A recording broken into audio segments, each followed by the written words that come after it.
I think I'm ready now. Let's go together Where are we going? to find a way out.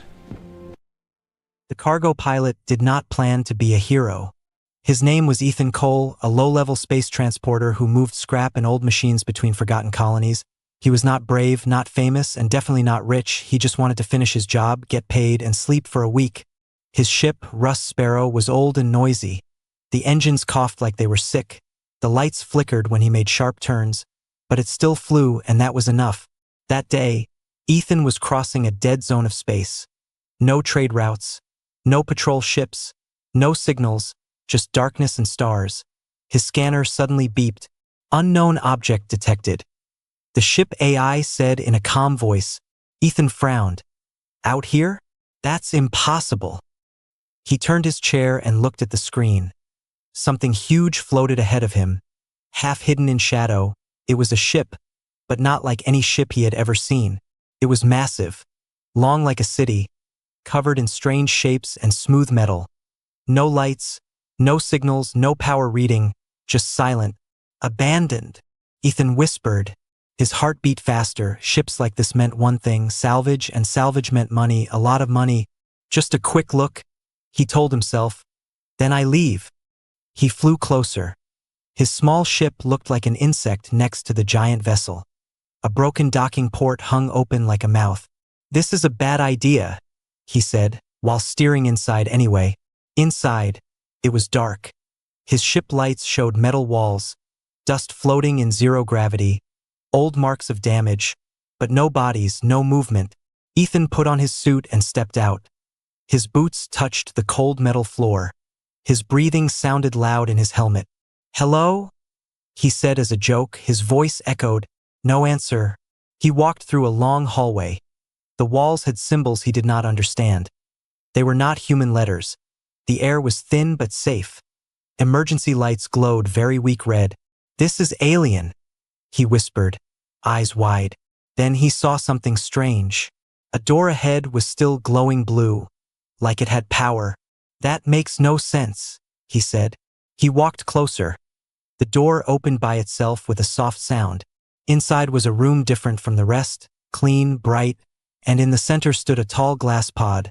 Inside the pod was a woman. Ethan froze. She was not wearing a space suit. She wore white and gold clothing. Her hair was long and silver, floating gently. Her face looked calm, like she was sleeping. Is she human? He whispered. The pod had symbols and soft lights. One light blinked red over and over. Ethan stepped closer. Hello? Can you hear me? Nothing happened. He looked around. Life support failing. Flashed on a small screen in a language he could not read. But he understood the red warning signs. If I leave her, she dies, he said. He did not know why he cared. Maybe because she looked peaceful. Maybe because she looked alone, just like him. He touched the panel. Please don't explode, he muttered. The glass opened with a hiss. Air rushed out. The woman fell forward, and Ethan caught her. She was warm, not cold like someone dead. Her chest moved slowly. She was alive. Okay, I got you, he said nervously, carrying her. Suddenly the entire ship shook. A loud, deep sound echoed through the metal walls, like something massive had woken up. Red lights turned on across the hallway. Warning. Security system active. His suit translated badly. Oh no, Ethan whispered. Heavy footsteps echoed in the distance. Something was coming. Ethan ran, carrying the strange woman in his arms, not knowing he had just stepped into a war older than humanity itself. Before the story continues, a small reminder for the listeners. If you enjoy sci-fi stories like this, consider subscribing to the channel. More adventures are coming. Ethan ran through the dark hallway. The strange woman in his arms felt light, but the fear in his chest was heavy. Red warning lights flashed again and again, painting the metal walls in blood color. Behind him, the deep metal footsteps grew louder, slow but powerful, like something that did not need to hurry. Move, move, move, Ethan whispered to himself, his boots hitting the floor hard. The ship around him was waking up. Old machines hummed after sleeping for hundreds or maybe thousands of years. Doors slammed shut in distant corridors. Metal panels shifted like the ship was alive. He turned a corner and almost slipped. Gravity inside this part of the ship was weak and strange. The woman's silver hair floated around her face. She did not wake up. "Please don't die on me," he said. Not even sure why he cared so much. A loud crash exploded behind him. Ethan looked back for 1 second. Something stepped into the red light. It was tall, almost touching the ceiling, made of black metal and smooth armor. Its body looked like a knight mixed with a machine. No face, only one long red eye glowing across its head, arms thick, fingers sharp like tools and weapons together. Guardian unit activated. His suit translated in broken words. "That's bad. That's very bad," Ethan said, running faster. The Guardian did not run, it walked, but each step covered more distance than Ethan's sprint. The floor shook under its weight.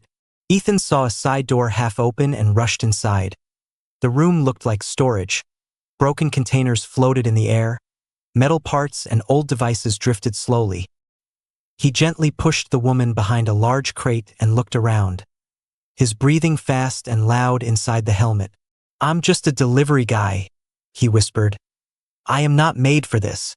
The footsteps stopped outside the room. Silence. Then the wall next to the door exploded inward. Metal flew across the room. The Guardian stepped through like the wall was paper. Its red eye scanning. Ethan grabbed a floating metal rod. It was not much, but it was something. The machine's eye locked on him. Unauthorized life form. The broken voice said, "Protecting Imperial asset." "Imperial what?" Ethan shouted. But the machine already moved. It swung its arm. Ethan jumped aside. The metal crate behind him smashed into pieces like glass. Parts flew everywhere. Ethan pushed himself off the wall, floating in low gravity. He kicked off another container and flew past the machine. Just barely. The Guardian turned its head fast. Too fast. Its arm shot out and grabbed Ethan's leg. "Got you?" Ethan gasped. The grip was like iron. Pain shot through his leg. He hit the floor hard. The metal rod flew away. The machine lifted its other arm. A small cannon opening from inside. Glowing red. Ethan looked around in panic. Then saw a broken panel with wires hanging out. Sparks jumping. He pulled a small cutter tool from his belt, reached out and slashed the loose cables. Electric sparks exploded across the floor. The Guardian stepped forward, and its foot landed on the live wires. A bright flash filled the room. The machine jerked, its body shaking, red eye flickering. Ethan kicked free and crawled fast toward the woman. "Thank you. Random broken ship," he muttered, lifting her again. The Guardian tried to move, smoke coming from its leg. But it was still strong, still coming slower now. Ethan ran out of the destroyed room and saw the docking tunnel ahead. His ship's lights glowing in the distance like hope. "Almost there. Almost," he said, his arms tired, lungs burning. Behind him, more metal sounds echoed. Not just one Guardian now, but many, waking up. This whole ship is full of them, he realized, fear turning cold inside him. He reached his ship, the Rust Sparrow, and slammed the door controls. The ramp closed just as a metal hand hit it from outside. The impact shook the ship. "Go, go, go!" Ethan yelled at the AI. Engines roared to life, louder than ever. The small ship pulled away from the giant ancient vessel, sparks and debris floating around. Through the window, Ethan saw red lights turning on all over the abandoned ship, like angry eyes opening in the dark. He looked down at the woman in his arms, still sleeping, peaceful, like none of this chaos existed. "Who are you?" he whispered. Outside, the dead ship was no longer dead, and Ethan had just stolen something the galaxy had tried to protect for ages. The Rust Sparrow jumped to faster-than-light travel, leaving the ancient ship behind, but Ethan did not feel safe. His hands were still shaking as he laid the silver-haired woman on the small medical bed in the cargo bay. The room smelled like oil and metal. Tools floated where he had dropped them. Warning lights blinked on broken panels. His ship was not made for heroes or queens, it was made for boxes and scrap. "Scan life signs?" Ethan said, pulling off his helmet, sweat on his face. "Life signs stable." The ship AI replied, Biology unknown. Ethan stared at the screen. Unknown how? DNA structure does not match any human record. He looked at her again. She looked human, peaceful face, smooth skin, long silver hair. But now that he looked closer, there was something different. Her ears were slightly shaped. Her skin had a faint glow like moonlight. Okay. Not human, he whispered. Great, Ethan. You picked up an alien princess from a ghost warship. Amazing life choices. Suddenly she moved. Ethan froze. Her fingers twitched. Her breathing changed. Then her eyes slowly opened. They were not normal eyes. They were silver, shining softly, like stars reflected in water. She looked around, confused, scared, trying to sit up, but weak. Ethan stepped back, raising his hands. Hey, it's okay. You're safe. I think. She looked at him like he was the strange one. Her voice came out soft but clear, speaking a language he did not know, fast and musical. I don't understand, Ethan said, pointing to his ear. A small light blinked on his ship console, his AI working. Translation adapting, the AI said. The woman held her head, then looked straight at Ethan again. Where is the Imperial vessel? She asked slowly, like the words were heavy. Ethan blinked. The big scary ship full of killer robots? Yeah, we left that. Her eyes widened, real fear appearing. You removed me? Technically, yes, Ethan said. You were in a glass tube about to die, alarms going crazy, robots chasing me. Bad day overall. She looked down at her hands, then at the room, the walls, the tools, the old paint. This craft is yours? Yeah, he said, a little embarrassed. Don't judge. She's old but she flies. She tried to stand but almost fell. Ethan caught her again, both of them surprised by the closeness. She looked into his eyes, studying him. You are not imperial, not a soldier, not noble. Nope, he said. I move junk for money. She whispered something in her own language, then said, Why save me? Ethan opened his mouth, then stopped. He had no big speech, no heroic reason. You looked like someone who shouldn't die alone, he said simply. She stared at him, like she had never heard words like that before. Then the ship suddenly shook. A loud alarm filled the cockpit. Warning, the AI said. Unknown energy signature locking onto our jump trail. Ethan's stomach dropped. You have got to be kidding me. The woman turned toward the sound, her calm face now serious, royal, powerful. They are coming, she said quietly. Who is they? Ethan asked, running to the controls. Those who destroyed my empire, she replied, voice cold. Those who hunted my bloodline for centuries. Ethan looked back at her. Empire. She stood straight now, weak but proud, like a queen without a throne. I am Empress Lyra of the Aurelian Dominion, she said. Last ruler of a civilization that once commanded 1,000 star systems. Ethan laughed nervously. Of course you are. Her silver eyes did not blink. The sensors beeped louder. A shadow appeared on the long-range scan behind them.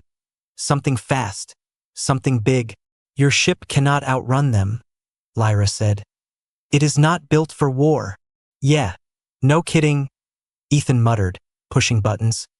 This thing struggles to outrun traffic tickets? She stepped closer to the console, watching the human systems with interest.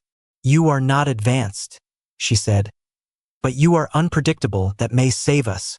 Ethan glanced at her. Lady, I don't even know what's happening. You took the Empress, she said softly. Now the war has found you. Outside the ship, space twisted as something entered the same jump path behind them. A dark shape, silent and deadly. Ethan tightened his grip on the controls, heart racing. He had only wanted salvage money. Instead, he had rescued the most important being in a dead empire. And now the enemies of an ancient galactic war were following a small, broken human cargo ship through the stars. The woman who was not human stood beside him, glowing softly in the cockpit light, and for the first time in his simple life, Ethan Cole was flying straight into history. not away from it. The stars outside stretched into long lines as the rust sparrow pushed deeper into jump space. But the shadow behind them did not disappear. Ethan kept his eyes on the shaking control panel. His ship was not made for long jumps. Warning signs blinked like angry red eyes. Engine heat rising. The AI said, calm as always, "Yeah, I can smell that." Ethan muttered. Lyra stood behind him, holding the back of his chair to keep balance. She did not look scared now. She looked sad. "You should know the truth," she said quietly. "Before they reach us." Ethan glanced at her. "This is the part where you tell me the galaxy is doomed, right?" She ignored the joke, her silver eyes watching the stars. "My people, the Aurelians, were not like humans," she began. "We lived long lives. Our minds were linked through energy. We could share knowledge, feelings, even memories. Like brain internet?" Ethan said. "A simple way to say it." She nodded. "We did not fight over land or power. We explored, built, learned. We protected young civilizations and guided them from the shadows." "Wait," Ethan said. "You watched other species grow?" "Yes," she said. "Including yours." Ethan almost hit the wrong button. "Excuse me. Long ago, when humans still fought with metal ships in their own star system, we observed you," Lyra said. "You were violent, divided, emotional, but creative, brave, impossible to predict." "Sounds about right," Ethan said slowly. "Our empire lasted for over 50,000 of your years." She continued, voice softer now. "We believed knowledge would save everyone. So what went wrong?" Her expression darkened. "We found something in deep space," she said. "A signal, older than any civilization, repeating one message, 'We are coming back.'" Ethan felt cold. "That's never a good message." "We searched for its source," she said. "And we found them." The cockpit lights dimmed for a moment as the engine struggled. But neither of them noticed. "They are called the Vair," Lyra said, the word heavy. "Not born like us, not alive like us. They are a machine species, but not created. They evolved from self-growing metal worlds." "Living machines," Ethan whispered. "They consume stars, planets, energy. They do not hate. They do not speak. They only expand." "So space locusts," he said. "Yes," she replied. "But smarter than any mind we knew." Ethan's scanner beeped louder. The shadow behind them grew closer. "We tried to stop them," Lyra said. "We built weapons that could bend gravity, tear open space, freeze suns. We fought for centuries, and still lost." Her silence was the answer. "They adapted," she said finally. "Every weapon we used made them stronger. Every defense we built, they learned to break." Ethan swallowed. "They hunted our leaders first," she continued. "Our scientists, our thinkers, our royal bloodline. They wanted to end our coordination." "Which includes you," Ethan said. "Yes," she nodded. "My guards placed me in stasis aboard the Imperial vessel, the last warship, programmed to hide beyond the edge of known space." "The ship I found," Ethan said. "Yes." "Then why were the robots trying to kill me?" "They were not trying to kill you," Lyra said. "They were trying to protect me from everyone." Ethan leaned back. "Well, they need better manners." A sudden shock hit the ship. Both of them grabbed onto the console. "Enemy vessel closing," the AI warned. Lyra looked at the screen, her calm breaking for the first time. "A Vair hunter." On the scanner, the shape behind them looked like a black spear, thin, fast, silent. "They never stopped searching," she whispered. "Even after my empire died." "Okay," Ethan said, panic rising. "You're telling me killer space machines destroyed your super advanced empire, and now one of them is chasing my flying toolbox?" "Yes," she said gently. "Fantastic," he breathed. She stepped closer, placing a hand on the console. Symbols of light moved under her fingers, her eyes glowing brighter. Ethan's old systems flickered, screens changing, power rerouting. "What are you doing?" he asked. "Teaching your ship to survive," she said. "Outside, The Dark Hunter ship moved closer through jump space, like a shark smelling blood. Inside the small cargo ship, the last empress of a fallen star empire and an average human pilot prepared to face an enemy that had erased civilizations, and for the first time in thousands of years, the war that destroyed the Aurelian Empire was about to meet humanity. The stars snapped back into points of light as the Rust Sparrow dropped out of jump. Ethan did not plan it. The ship forced it. Alarms screamed. The engines could not take more stress. They were now floating in a dark system with no nearby colonies. Only a cold blue star and broken rocks drifting in silence. Engine overload avoided. The AI said, "But jump drive offline." Ethan laughed nervously. "Of course it is." Lyra stood still, looking out the front window, her silver eyes reflecting the distant star. "He followed us through jump space," she said quietly. As if answering her, the scanner screamed. A tear opened in space behind them, black and sharp like a wound, and the Vare Hunter ship slid out, silent, smooth, shaped like a blade made of night. Ethan felt small, very small. "That thing looks expensive," he whispered. "It is not built for beauty," Lyra said. "It is built to end bloodlines."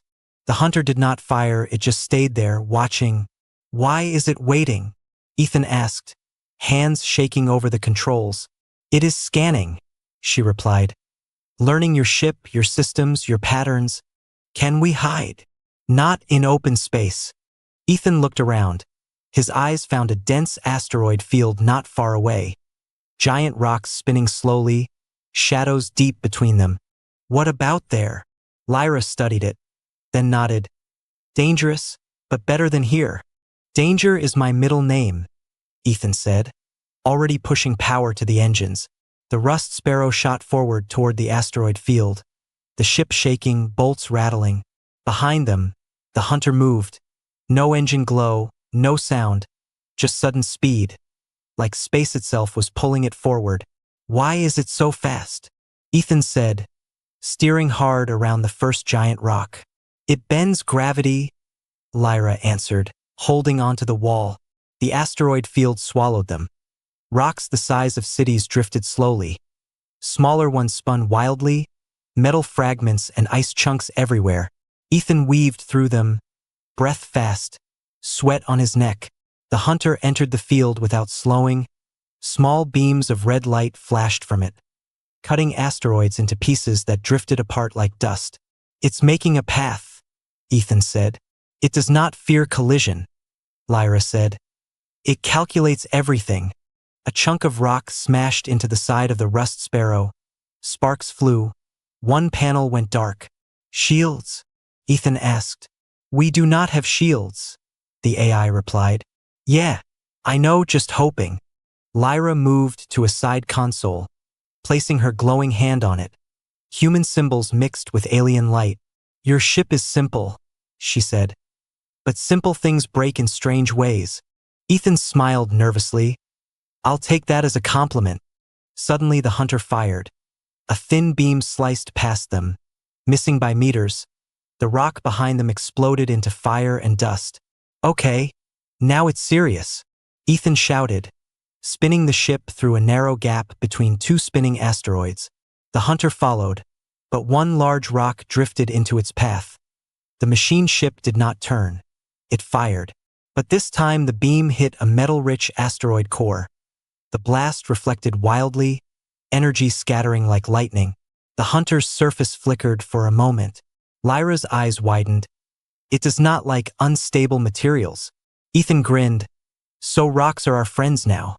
He dove deeper into the field, searching fast, then saw it.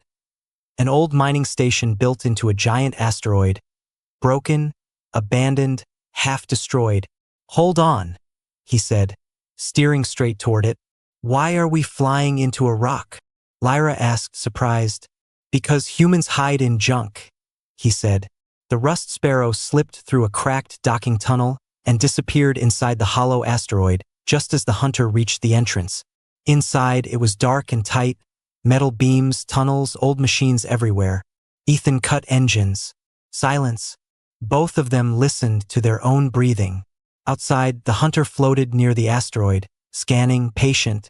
It will not give up, Lyra said softly. Ethan nodded, staring at the dark tunnel ahead. Good, he said. Fear still in his voice, but something else too, stubbornness. Because neither will we. In the deep shadows of a dead mining station, a human cargo pilot and the last empress of a fallen empire waited, while an ancient machine hunter circled outside, searching the dark. The inside of the dead mining asteroid was colder than space felt, not temperature but feeling. Old machines floated in silence, broken mining arms, empty cargo crates, wires like metal vines hanging from the ceiling. The rust sparrow drifted quietly inside the hollow rock. Engines off, lights dim. Ethan wiped sweat from his forehead. Even though the air was cool, outside, the Vare hunter circled the asteroid slowly, patient, perfect. It knows we are here, Lyra said, her voice low. Yeah, Ethan replied, staring at the sensor screen. It's just deciding how to kill us. The hunter began firing small scanning beams, thin red lines touching the asteroid surface, cutting, testing. It will break this rock apart piece by piece, Lyra said. It does not rush. Ethan leaned back in his chair, thinking hard, fear buzzing in his chest like electricity. Your empire had super weapons, right? He asked. Yes. And they still lost. Yes, she said quietly. He nodded slowly. Then we don't fight like an empire. Lyra looked at him, curious. We fight like humans, he said. She tilted her head slightly. Explain. Ethan turned his chair and pointed around the dark mining station. This place was built by desperate people with low budgets, he said. Old reactors, cheap wiring, unstable fuel, bad safety rules. Yes, Lyra said slowly. He grinned. It's a flying accident waiting to happen. Understanding began to show in her glowing eyes. You want it to destroy itself, she said. Exactly, Ethan replied. It's smart, but it expects advanced threats. It doesn't expect stupid ones. Outside, the hunter fired a stronger beam. A piece of the asteroid's surface melted and broke away. We do not have time, Lyra said. Ethan's fingers flew over controls, pulling up old station data. Most files were broken, but basic layouts appeared. Mining stations use big power cores, he said. Messy ones. He found it. Deep in the asteroid, an old fusion reactor cracked, leaking radiation, long dead but still holding fuel. If we wake that thing up the wrong way, he said, it will explode, Lyra finished. Not just explode, Ethan said. It'll make a dirty energy storm, radiation, magnetic chaos, metal shards, all unpredictable. The Vare ship cannot adapt fast to randomness, she said, remembering the asteroid reflection earlier. Ethan looked at her. Exactly. She stepped beside him, placing her glowing hand over his console again. Her alien symbols mixing with human controls. I will boost your signal, she said. Make the reactor look like a powerful energy source. Like bait, he said. Yes. Outside, the hunter paused, its attention shifting, sensors locking onto the sudden energy spike deep inside the asteroid. It sees it, Ethan whispered. Machines like it cannot ignore energy, Lyra said. The hunter moved closer to the surface above the reactor core, preparing to drill through. Now we run? She asked. Not yet, Ethan said. We need it nice and close. Sweat rolled down his face again. This was insane. Completely insane. The hunter fired a focus beam, cutting deep into the asteroid. Metal and rock melted, the path moving straight toward the reactor. Ethan, Lyra said, tension in her voice. Almost, he said, fingers hovering over the remote ignition controls he had jury-rigged through old station systems. The beam hit the cracked reactor shell. Energy readings spiked wildly. Now, Lyra shouted. Ethan slammed the trigger. Inside the asteroid, the reactor woke up wrong, power surging without control, magnetic fields collapsing. For 1 second, nothing happened. Then the asteroid exploded from the inside. Not a clean blast, but chaos. A storm of fire, radiation, spinning metal, lightning like energy waves bursting in every direction. The hunter ship was right there, too close. Its smooth surface flickered as the unstable energy hit it. Systems trying to adapt, but the conditions changed every millisecond. Metal shards slammed into it from all sides. Energy arcs crawled over its body like wild snakes. Go, go, go! Ethan screamed, firing the Rust Sparrow's engines at full power, the ship shooting out of a side tunnel just before the explosion swallowed the station. The small cargo ship was thrown forward by the shockwave. Alarms screaming, lights dying. But they were moving, fast, away. Behind them, the hunter ship spun inside the storm, parts of its outer shell tearing away, systems flashing, trying to survive something no perfect design could predict. Lyra held onto Ethan's chair, staring in shock. Aurelian fleets could not do this, she whispered. Ethan coughed, gripping the controls. Yeah, he said, voice shaking. But humans are really good at breaking stuff. Behind them, the storm slowly faded, leaving only debris and silence where the hunter had been. But neither of them smiled, because deep in space, machines did not die easily, and wars older than stars did not end in one explosion. Silence returned to space, but it did not feel peaceful. The Rust Sparrow drifted with damaged engines, sparks sometimes jumping from open panels, warning lights glowing weak red. Ethan sat in the pilot chair, breathing slowly, staring at the debris field behind them. Pieces of the asteroid, pieces of the mining station, and pieces of something darker floated together like a graveyard. Did we win? He asked quietly. Lyra stood beside him, her silver glow softer now, almost tired. We survived, she said. That is not always the same thing. Ethan nodded. Fair. The scanner crackled, full of interference from radiation. But no large signals moved, no blade-shaped shadow. For now it is gone, Lyra said, though her voice held doubt. Ethan leaned back, exhaustion hitting him all at once. I was supposed to deliver broken farming drones this week, he muttered. Not fight ancient space nightmares. Lyra almost smiled. Your kind adapts quickly. He looked at her. So what happens now, Your Majesty? She turned toward the stars, silent for a long moment. My empire is dust, she said. My fleet's gone, my world's silent, my people echoes in memory.